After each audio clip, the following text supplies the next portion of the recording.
Wayne Boatwright, welcome to the show. We're so happy that you're here. Thank you so much. I'm really looking forward to our conversation, Laura. Yeah, Me welcome, too. Wayne. Me too. Are you still working in catering now? It's interesting. Yeah, I've actually had 26 jobs in the 3 years since I've been back from prison. I tend to try to stay as busy as I can. Catering is probably my main source of income over the last 4 months. And it's actually interesting. I got my catering start because my ex-wife was getting remarried, and the catering company had asked my children if they would like to work for them, and my ex-wife volunteered me to help. My daughter's only 16, so I actually took the job more because, hey, I don't want my 16-year-old working at a catering job when she looks like an adult, so I'm going to work with you. But it's actually morphed into a much bigger source of income for me. For example, today I'll be working day number 7 in a row at the catering company with all kinds of different events, corporate, weddings, things like that. That's great. That's great. Thank you. I used to be a caterer, hun. I think I know that, hun, about you. I enjoyed the work, Wayne. Yeah, thank you for that, Wayne. I am Laura Cathcart Robbins. This is the only one in the room, but I'm never the only one in this room because, as usual, my boyfriend, producer, and co-host, Scott Slaughter, who I call Hun, is here as well. Hi, honey. Hey, Hun. So today, like I said, we're talking to Wayne Boatwright. Wayne spent 6 years in San Quentin. He's been out for 3 years, and he's coming on a show to tell us about his journey. And Wayne, I always ask our guests if they want to identify before I start the interview. So you're welcome to. If you want to, you don't have to. Well, that's a great question. I got to tell you, I didn't realize I was a cis male until my 16-year-old daughter explained it to me. So if that helps, that's how I see myself. It's never been an issue for me. I know some people seem to go through challenges with that, but yeah. That's how I see myself. So you're a cisgender heterosexual male. Absolutely. Or cishet, as they say. I'll learn these things. I've got to learn these things. Yes. Right? It's part of the process. Yeah. It is. It's a lot to catch up on. The language is changing daily, it feels like. That's a really good point. I have to admit that I was in a time capsule for over 6 years, and coming back to the world was a much bigger shock than I anticipated. For example, when I went to prison, I was using a BlackBerry, as a phone. So it was a shock when I came back, not just language, but technology and a lot of other things. And just, no shade on current BlackBerry users, because there are a lot of people who still use BlackBerries, but your point is well taken. I totally get that. So you lived in San Francisco. So actually, before we get into where you lived, you grew up poor with a single mom. And, I don't want to stay in your childhood because we have a lot of ground to cover, but you worked hard to get yourself into an Ivy League school, Cornell, to be exact. What degrees do you hold? Thank you for asking. Yeah, I did work very hard. And unlike many people, I started much later. I graduated high school at 18. I didn't go to college till I was 20 and had to make up a lot of ground. I started at LA Valley Junior College and had to take remedial English and remedial math. I mean, I had to start all over again. But ultimately, I made my way to Cornell and law school and graduated from Cornell in 1990. Nice. And I do consider it quite an accomplishment. My journey was from the lowest rungs of society. I have lived above a gas station in a trailer park, rent control housing my whole life, shared a bedroom with my brother, had a single mother who had not graduated from high school. So yeah, I started from humble beginnings, but achieved quite an accomplishment in my book. I mean, I'm one of the guys who believes in the American dream because I lived it. Right. Well, and speaking of that American dream, so you ended up living in San Francisco, working as an attorney. Is that correct there? Yeah.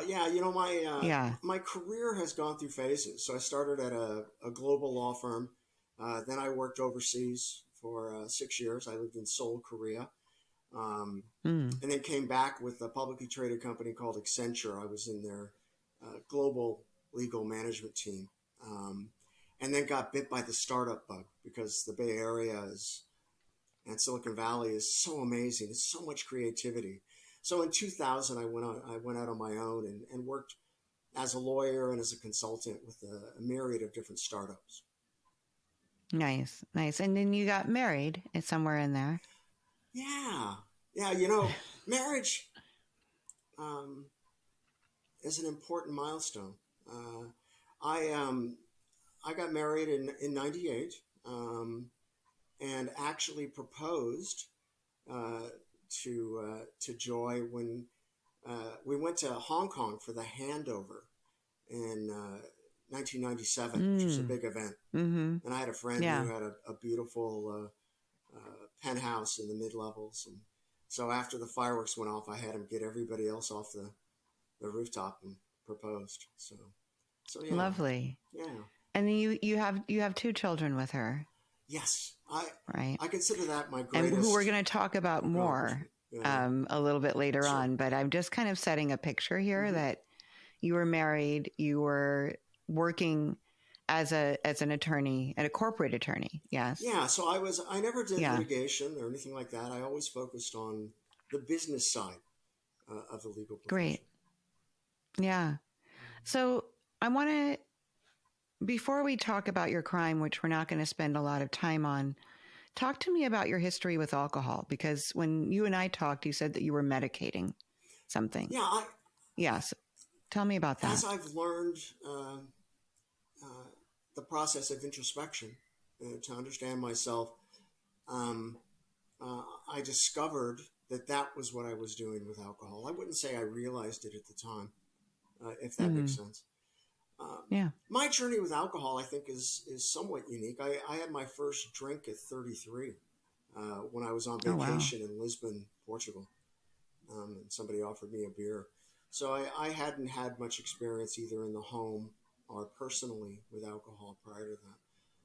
But I was living in Seoul, Korea at the time, and as a culture, the Koreans use alcohol as a central component of business. You might have a business meeting, but you're expected to go out afterwards to dinner. You're expected to drink, and then you're expected to go out after dinner to like a karaoke bar or a bar and keep drinking. So I picked up the habit quite quickly in Korea and found that I continued that when I came back to the United States, drinking socially. But by the time I committed my crime, which was drunk driving, and I killed someone when I was drunk driving, by that time I was drinking alone, which I think is a great indicator of abuse. Sure. But do you know why you were drinking alone? Do you, from the introspection that you have now, do you know what you were medicating? Yeah. Well, we all look at the actions we've done and wonder what we could have done differently, right? Mm-hmm. Especially when it's as tragic as taking a life, which is what I did and live with every day. And I respect that life that was taken. I do my best to honor that sacrifice in my life. My self-medication was driven by first pride, which is always part of the process. My heritage is old school WASP, white Anglo-Saxon Protestant. And our culture is one of, neither a borrower nor a lender be, take care of yourself, carry your own water. And so I had this pride that I could do everything on my own. At the time, my mother, who still lived with my special needs brother in LA in rent control housing, had fallen and broken her hip, and she was on hospice. And so I was making regular commutes from San Francisco to LA in my car to help my brother and mother move into an assisted living facility and deal with all the other issues that came from her condition. That burden was one that I tried to medicate away with alcohol. Sure. Yeah. I mean, that makes perfect sense. And that sense of overwhelm is a lot of, the relief that one needs when one is overwhelmed often comes in a bottle. So that makes absolute sense. And I know that you and I talked about wanting to be really respectful of your victim.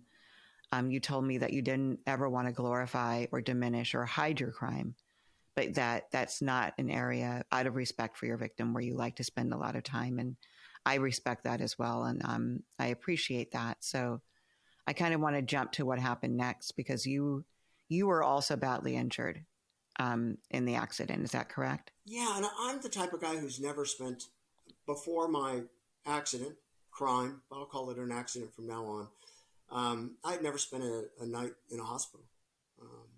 Right. But after my accident, I was in the hospital for 90 days. 90 days? Yeah. I fractured Wow. my neck, my pelvis, some of my ribs. The main damage to me, though, is one of my feet. I currently have a plate and 8 screws, and one of my, I had to reconstruct that foot, which meant that I was in the hospital for 90 days and then in a wheelchair for about 6 months, and slowly progressed to where I can pretty much lead a normal life. Do you set off metal detectors? No, the titanium does not set No? off metal detectors for me. Okay. All right. So how soon after you were hospitalized were you tried and sentenced? The process began pretty quickly, but I was able to, because I had wealth, relatively speaking, I was able to be out on bail, Mm-hmm. and I actually spent about 15 months between the time of my crime and the time I reported to court to go to jail. To go to jail. But I So you were looked at that this time yeah. more as a chance to physically recover. I knew I was going to go to prison. Right. Yeah. I deserved to go to prison. I'd violated society's rules, if you want to use it in the meta sense, and there's a consequence for that. And I was willing and considered it my duty to honor that. Mm-hmm. But I was in no hurry to start that process. My kids were only 5 and 7 at the time of my crime, and so I wanted to spend as much time with them as I could before I went to prison. And how old were you then? Oh gosh, when you went in? Late 40s, mid 40s. Late 40s. Like okay. Yeah. I was established. I was a deacon at my church. I taught Sunday school. I had a very active life in San Francisco, as well as my career. I wasn't in marginal conditions as many people are who go to prison. Sure. What would have been the maximum sentence for you? In my case, it was 9 years, 8 months would have been the maximum. And so what were you sentenced to? I was sentenced to the midterm, which was 7 years, 8 months. Mm-hmm. I was surprised, actually. I had never committed a crime before. I had never had a drunk driving arrest or ticket or anything like that. But I committed my crime in a place called Kings County, which is a rural and very conservative area. When I asked who gets the low term for a crime in that county, I was told only police officers are given the low term. So the midterm was kind of what I expected as my to get, but I was still surprised by it. Sure. What was it like walking into prison? I know there's like a reception area and then you're brought in. I'm assuming you were scared, but tell me what it was actually like. What was your reception coming in? That process has many levels. When you're put in a holding cell, when you turn yourself in, you then go to what's called county jail. From county jail, you then go to reception in the state prison system, and then you ultimately go to the prison you're assigned to. So which was I went through that you? process 3 different times. Oh, wow. I went to probably one of the most infamous prisons in America called San Quentin. It houses California's death row for example, and most of the inmates at San Quentin are now what is called a level 2. But most of them had committed murder or similar acts, but had been in prison so long they had reduced their what are called points from the level 4 that they started at down to a level 2. That's why they were at San Quentin. I started at a level 2. You started at a level 2. And so you've gone through the process literally, and now you're in a cell by yourself, or you're with bunkmate, or? Oh my gosh, I got to tell you, yes, county was a shock. You first time you go to prison, you don't know what to expect. You don't know what it's like. In the county jail I was in, all the cells were occupied by 2 people that were in the county jail block I was in. We had multiple rows of triple-tiered bunks that I was in one of those bunks. And then we also had mattresses on the common area floor for the other guys. That's how crowded the county jail was when I went in. That was in 2012. So you find that just trying to work around all those people consumes most of your time. And then once you got to prison, to San Quentin, what was it like there? Well, in reception, you have level 1 to level 4. So I went to reception first in a place called Wasco. I had one cellmate. I was in a cell, so there were 2 of us. But we were on lockdown virtually the whole time I was there. It's a very violent process, reception. The guy in the cell next to me had a broken jaw. I saw people get stabbed. People get riots where they'd bring out what are called block guns and they'd shoot the inmates to stop them from fighting. Somebody in my X-wing block was murdered, just one wing over while I was there. So it's a very violent time. And in order to reduce that risk, they keep you on constant lockdown. So you stay in your cell virtually the whole time. So I was in my cell with my cellie when I was in there first. And then when I got to San Quentin, it was like a relief. I was in a 5-tier block called West Block. I had one cellie, and it's a very, San Quentin is kind of like, if you see the photos of Alcatraz, the cells are like those. They're very small. You can literally reach both sides of the cell by stretching your arms out.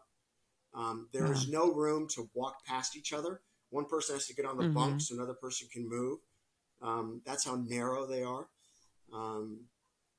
But there's 2. Wow, that must be a shock to the system. Yeah. Trust me. Then you really appreciate what's called yard time, because you want to get out of that cell and be outside as much as you can. You were still married when you went to prison, right? Yeah. Is that correct? Yeah, and I got to tell you, I was so grateful during my convalescence, let's call it. My wife was an amazing support as I went through that process. And my children were more of a solace than my wife was, but she was an amazing support. And, she took me to the hospital. She took me to my court hearing. She supported me in every way. So, I went to prison expecting that I had one of those love stories that would survive prison. Yeah. But it did not. Is that correct? No. And I got to tell you, probably just as shocking. I was blindsided as much by my crime because I didn't expect that to happen. I know I was being grossly negligent and I should have realized there was a risk. I didn't think of it that way. I was so proud that I thought I could drink and drive. But I was also very proud of my marriage. And so I went to prison assuming that it would survive. And, my wife asked to visit me by herself one time instead of with the kids. And I said, that's great. I'd love for us to have an adult conversation. I'd been in prison about 4 months at the time. And she just told me that she wanted a divorce. And it was that's got to feel really lonely then, right? Because you're in San Quentin at that point, right? Yeah. You're in where you're going to be for the next 6 years, and 4 months in, this relationship, this piece of you that you've been like not just counting on, but probably just relying on, right? Relying on this identity for yourself, this way of being, to have that that conversation must have been difficult. Yeah. I was in shock. She cried. I was in shock. I cried later. Yeah. When the weight of it hit me, to lose my partner in life, right. somebody that I looked at as a life mate. For me. Mm-hmm. Well, and because you're looking forward, right? Like, I'm imagining it's part of you just needs to stay where you are in time, and, you know, stay in the present and not be in the future, because then it seems like it's too far away, right? By the time you get out, you don't want to think about that. But that's also something that you would have looked forward to, right? Is getting out and that reuniting. Yes, but no. I think you may not appreciate the state of hypervigilance everybody is in when they're in prison. Now, some people have been in that state literally their whole lives. And when you're in a state of hypervigilance, when something could, you know, cook off at any time, whether it's a fight or a riot or anything, you don't have a lot of mental bandwidth to think about the future. You're trying to keep yourself safe and worried about what's going on around you at the whole time. And so I was still in that adjustment phase in prison, adjusting to where I was living, what I was doing, how I could survive, and also had started that process of introspection. You know, San Quentin's unique, not just because it has death row for California, but because it's so close to, it's in the Bay Area, and there are so many volunteer organizations that are active in San Quentin that it provides a myriad of opportunities for people to find out about themselves, their trauma, what happened to them, the trauma they caused, and to focus on rehabilitating themselves as they prepare for society. So I had started that process by joining a number of groups, and which are kind of in a class format. You meet 2 or 3 times a week, and you try to work through those issues. So I'd already started that process when I was in there. I guess I would say that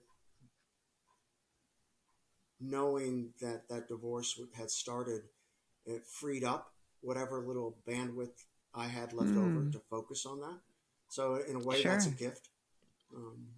Yeah, I can totally see that. You didn't disclose to your fellow inmates that you were an attorney while you were there. Absolutely Is not. that right? Absolutely not. Tell me why. I got to tell you, before I went in, I had a friend who, a friend of a friend who had volunteered some at San Quentin.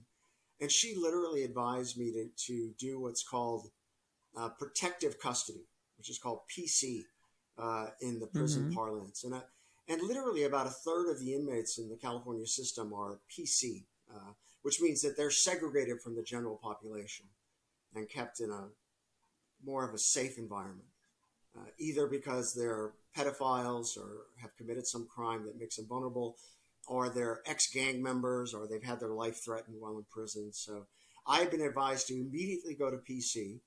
I'd also been advised to start taking steroids, put on muscle, and shave my head so I could fit in with the skinheads. Yes. And all of that stuff I thought was ridiculous. I was who I was, and I wasn't going to pretend to be somebody else. So I was immediately identified as an educated person. I continued to wear my wedding band throughout my time in prison because I wanted to make sure they knew I was a married man while I was in there. And I worked very hard to even though I was very different than virtually everyone in prison, that I was a part of the community as best I knew how. And that was respected while I was in there. And I think that was the main way I kept safe. I know other guys who came from the real world, let's call it the middle class world, who were in prison. Many of them were like ATM machines. So they would have a lot of money on their books, it's called, in prison, and they would Yeah. buy people stuff and give people stuff. And that was the way they protected themselves. You know, they had a group that wanted to protect that ATM machine. I didn't find that. I was too proud to go down. Not to mention, I didn't have any money, right? Right. I wanted whatever wealth had been preserved after my civil settlement and paying for my criminal attorney to go to my children for their upkeep. So I Sure. never accepted money from anybody in prison. If anybody wanted to do me a favor, I said, buy me a subscription to a magazine or send me a book to read, was the way I would let my friends. What did they think you did for a living? I told them I was a startup business guy, and they accepted Okay. that quite readily. So I had a lot of Okay. stories about that world, and I could share those. And that was accepted Right. pretty Right. readily. And I was very believable that way. I think being educated was part of that. I had a number of jobs in prison, for example. Like my first job, I was an electrician. Now, I was an attorney, right? Mechanical stuff is not my skill set. But I got a job as an electrician. One of the first stories I wrote, one of the ways I survived prison was I became a very active writer, creative writer. And I titled it 3 Ways to Die in a Day, because the other guys I was working with weren't real electricians either. And so there was a lot of ways you could get yourself hurt. And then I got another job as a production coordinator at a furniture factory inside prison. And then ultimately, I became the managing editor of the San Quentin News, which is a prison-run and created newspaper. So inmates write all the stories. And it's a monthly publication, has between 60 to 80 articles every month. And it's got a circulation of about 30,000 print edition newspapers that are sent throughout the California prison system. Yeah, it's an amazing story, and it's unique in the U.S. There are other people who have like a little news bulletin they publish, but we're the only authentic newspaper, I think, in the various prison systems in the United States. That is really cool, actually. Yeah. I also didn't know that you could keep your wedding ring when you went to prison. I thought they made you give all that stuff up, but you're able to keep that. That's it. That's it. Wow. I couldn't keep the list. All right. So, I couldn't keep my, one of the ways I dealt with the stress of my life was I clenched my teeth at night. And so you get this little insert to stop you from clenching your teeth. I couldn't keep that in prison. like a mouth guard. Yeah, a mouth guard. Couldn't keep a mouth guard in prison. Any hard plastic you can't have. You can't even have hardback books in prison, because only paperback. Yeah, because the cover of the hardback could be used to make armor that you would put underneath your clothes for if you had a fight or a gang-related riot. People would use that as a defense mechanism, and so you weren't allowed to have hardback books in prison or anything made of hard plastic, for example. Was it your experience that all the different races, that it was very segregated? Like, was your cellmate white? Were the people you hung out with white? Well, California is probably the most segregated prison system among the 50 different states. And that's saying a lot. Okay? That's saying a lot. And it was that way for a reason, not racism per se. It probably started with the history of gangs at a beginning point, and those gangs dominated whatever racial group they may have belonged to. If you've heard of the Crips and the Bloods, for example, among blacks, or the Norteños among the Latinos in Northern California, these gangs were significant presences in prisons, as were the skinheads and the white supremacists were significant gangs in prison. And so it morphed into a situation that the only way they could minimize the risk of violence inside a cell was to make sure that both the people were the same race. And then that just spread throughout the system. So all of my cellmates or bunkies were white during the 6 years I was in prison. But that didn't mean I didn't interact with people of other races. In fact, I'd say among most white inmates, I was probably one of the most integrated. But a lot of that had to be done subtly. So I would tutor mathematics and other groups. I tutor anybody of any race, right? If you want to learn, I want to help you. But if I were to share a meal in prison, whites aren't allowed to share meals with other races. You can only share a meal with whites.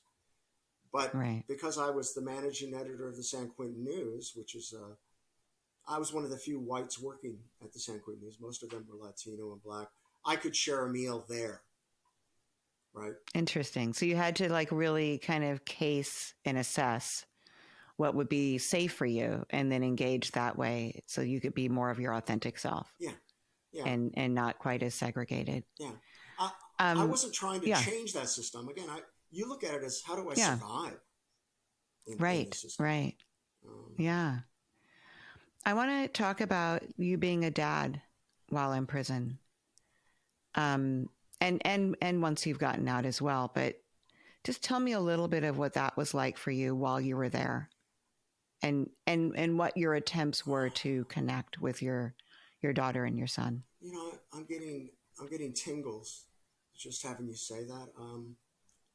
I think even more than the fear of physical violence in prison, I feared that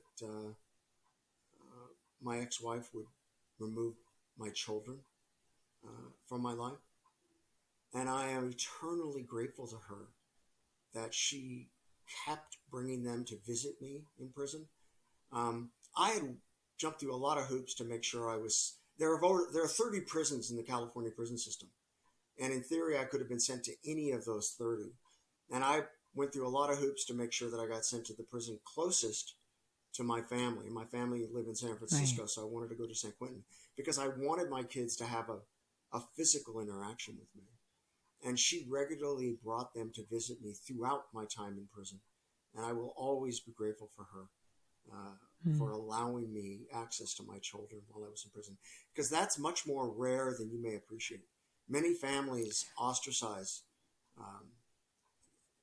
the convicted and don't visit. Or they live so far away that visiting becomes financially such or a physically burden. Impossible for them. So that was one way, was to see them physically. You're also allowed to, I mentioned it was a time capsule. And when I say it's a time capsule, it's a different time capsule for everybody. If you want to see the hairstyles from the 1960s to today, go to prison. Because whatever time a guy got sent to prison, he's still wearing that hairstyle. They still have jerry curls in prison, okay? Right, Guys, dreads. I mean, you wouldn't believe the stuff people wear. Flat tops, you know? I mean, guys still wear these haircuts that they had when they went to prison.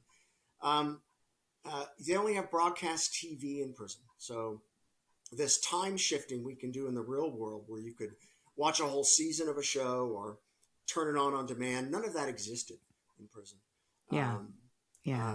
The phones were a bank of 4 phones on a wall that you could make a collect call from. You had to schedule your time because there are 4 phones and there are 200 men. So as you can imagine, it's not like that phone can be all day. It's only the set hours of the day. You're allowed a 15-minute phone call. And so the other way I was able to reach out to my kids was regular phone calls with them and writing letters to them. But again, by the time I went to prison, they were only 6 and 8. So that communication of phone and visits was essential for me to maintain a relationship. And because I was able to be out on bail and be at home, I could prepare in ways that were essential for that transition of me leaving. My son loves baseball in every way. He was like the kid at 5 years old that had like the score sheet, and he was keeping track of every play in baseball, every batter. I knew all the odds and stuff. And so that year, as I was on bail, and before I went to prison, I took him to as many Giants games as I could. And we bonded over that time. I can honestly say that even after I came home, we go to as many Giants games as we can. This past summer, we went to 7, for example. Wow. How old is your son now? 18. He just turned 18. That's right. He's a freshman in college. Also going to Cornell, my alma mater. I'm thrilled that he chose that as a school. But that ability to use baseball Mm-hmm. as a common ground we could always share. So a lot Yeah, of our phone calls or visits were about him sharing what he had learned about baseball and what was going that's on. perfect. And it was an Yeah. amazing tool. I also find that you have to, for me, you wanted to see what the kids were interested in and then build a nested narrative around that. So Mm-hmm. my son's goal in life when I went to prison was to be in the Guinness Book of World Records for reading the Harry Potter series the most times. So he loved those Harry Potter books. And so Yeah. I would often reference Harry Potter and the characters and the storylines and how they compared to his life or contrasted to his life and my life, Right. to try to give him a metaphor that he could hold on to because it was so Another way to strange. connect. Yeah, and to Yeah. stay connected. No, I like that. And I to like stay that a connected. lot. Yeah. I want to be mindful of our time, and there's a story that I want you to talk. And I love what you just said about connecting with your son and using the device of baseball as kind of a foundation for it. And then you can grow it from there and always have something to share. But I want to talk about Neil deGrasse Tyson and your daughter, because that's such a phenomenal story. So would you mind sharing that? Absolutely. And my daughter is now 16. She's a junior in high school. Um, uh, uh, Beyond Neil, the main way I'm able to earn uh, credit with my daughter is I cat sit her cat. She goes to school back in Connecticut. So you may actually see Milky Way, which is the name of the cat, as we talk. I apologize. She's Milky Way's sleeping right now, but she may come out because I'm talking. And I earn credit that way. I was in prison, and my daughter was fascinated with space and science and things like that, and I knew that, and I had written about those things, and I also wanted to find ways to stay connected to her, and I think one of the things prison taught me is that it's okay to ask for help. Um, I couldn't do that before prison. I was too proud, to be honest. Um, And so, since she loved space and science, I thought of the astrophysicist Neil deGrasse Tyson, and I actually wrote him a letter seeking his advice about some of the questions my daughter had about space, and also what he thought I could do to help encourage my children to focus on the STEM classes that they were taking, because I was fearful they would lose some of that key ingredient for success, I believe. And much to my surprise, he was so touched by my letter that he wrote me back. And we Wow. started up a correspondence. And ultimately, my letter made it into one of his books titled Letters to an Astrophysicist. And so my letter's in there. If anybody wants to read it, they can find it in his book. And What a thrill, I, I right? was shocked. I was shocked. Yeah. I was still in prison. He was writing me, asking for permission to publish the letter while I was in prison. And, he couldn't send me an email or anything, right? He had to write me in prison for it. Right. And I was so grateful that he thought my letter was worthy of sharing to a wider audience. But I think he was also a man of his word, because he had said, look, when I'm in San Francisco and you're out, I want to meet you. I want to meet your daughter. And he came out. I had been home about 8 months by that time. And my relationship with my daughter has been much more of a struggle than with my son. Um, I went to prison when she was 6. And so I was Mm. her heaven and earth. I was her dad. And when she understood that I had committed a crime, I hadn't just had an accident and been injured, um, she pulled away from me. She had a much harder time processing that. And she was very hurt. I think a lot of kids don't know how to express their emotions. They call it angry, but they're not angry, they're frustrated, for example. And in this case, I had betrayed her Mm. as a young child by disappearing. Um, and, as my wife as my ex-wife transitioned into singlehood, she was very social. And so the grandmother had to step in and help out a lot. Joy's mother had to step in and help out. And so Cassatt didn't even have her mother as much as she used to. And I think she felt betrayed. I know she felt betrayed. And so I was struggling to find a way to show her that, first of all, she didn't have to be ashamed of me, and she didn't have to worry about me leaving her again, that I would always be there for her as her father. And so Neil wrote to me and says, I want to meet I'm doing a book tour. I'm renting out Davies Symphony Hall, which seats 1,800 people in San Francisco, and I want to invite you and your daughter to come to the book, event.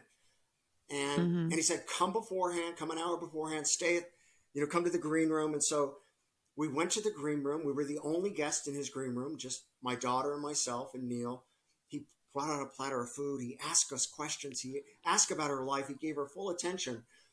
And amazingly, he then said, hey, would you mind sharing some of this stuff on stage? And she looked at me and I said, yeah, if you want to, go ahead. She said, sure. And so she ultimately got on stage and spoke with him. And it was an amazing event. But more importantly, it showed her that that I cared about her so much that I reached out to somebody famous and we interacted in life that way. And that was one way I was able to help connect with her, even though I have to admit Milky Way is probably more more important to her more than meaningful. I take care of her cat. Yes. But think about the trust that represents, that she trusts me with her cat to take care of her. Right. And I send her a picture on Snapchat every day of her cat to show her that Milky Way is okay. That's beautiful.